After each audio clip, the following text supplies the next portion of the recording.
Iconica, veloce, simpatica, adrenalinica. Con Cristiano Luzzago scopriamo l'Abarth 750 Zagato.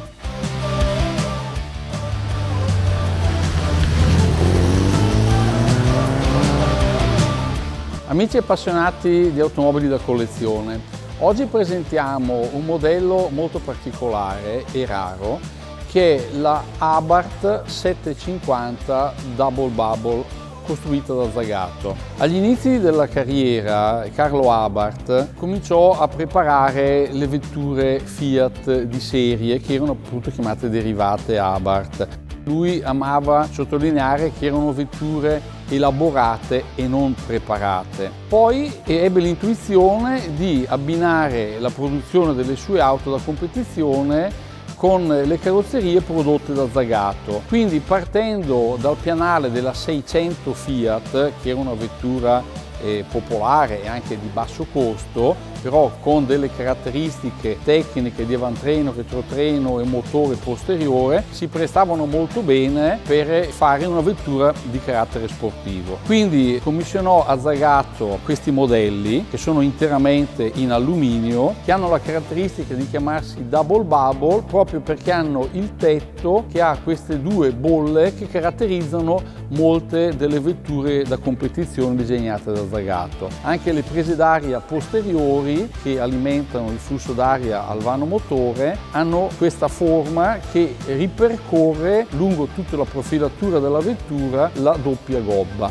Le 750 Abarth Zagato furono sostanzialmente prodotte in tre versioni. La prima versione, che è quella che vediamo oggi, che è stata presentata al Salone di Torino del 1955, era una monoalbero preparata che portava la potenza dai 21 cavalli originari che aveva il motore 600 con la cilindrata 750 a 43 cavalli, quindi oltre il doppio della potenza iniziale. La carrozzeria in alluminio la rendeva molto leggera e quindi era una vettura molto performante. Questa versione che abbiamo oggi in salone è una versione di provenienza americana, infatti ha gli strumenti scritti in inglese e differentemente dalle versioni italiane aveva delle finiture più confortevoli e anche le pinne posteriori erano leggermente più profilate con dei fanalini di maggior dimensione. Nel 1958 fu presentato un modello successivo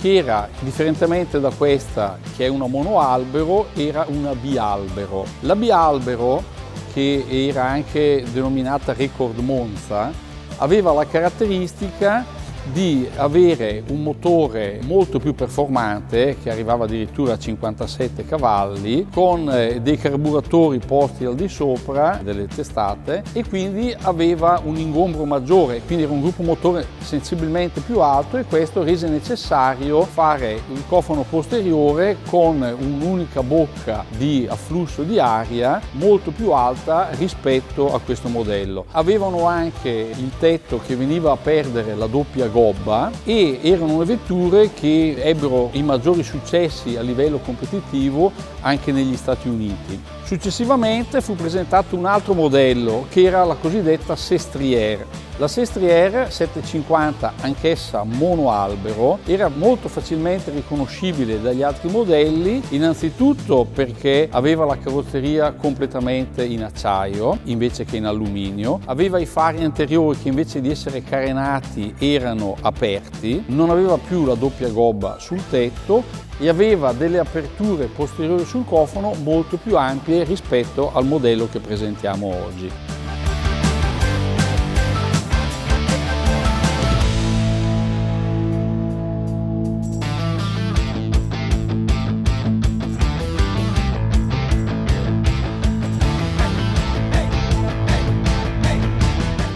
All'interno dell'abitacolo della 750 Zagato Abarth ci si rende conto di come la linea profilata della vettura avesse in realtà bisogno delle doppie gobbe per dare un accesso e uno spazio al pilota che, indossando il casco, andava anche a ingombrare di più il tetto. Quindi non era solo una funzione stilistica esterna, ma anche proprio una necessità per l'abitabilità del pilota all'interno. Il cruscotto è molto essenziale, come tutte le vetture da competizione, ed è totalmente in alluminio, e notiamo al centro il contagiri, che per un pilota in corsa è lo strumento più importante, e soltanto sulla destra il contachilometri e sulla sinistra gli altri strumenti, che sono comunque importanti, che racchiudono acqua, olio e carburante, ma comunque sempre secondari al contagiri, che su questa vettura arriva a 6.000 giri, mentre sulla bialbero ha una scala a 7.000 giri. Addirittura sul modello 1000, per il quale in passato abbiamo già fatto un altro documentario, la scala era addirittura a 8.000 giri. La postazione di guida è molto disassata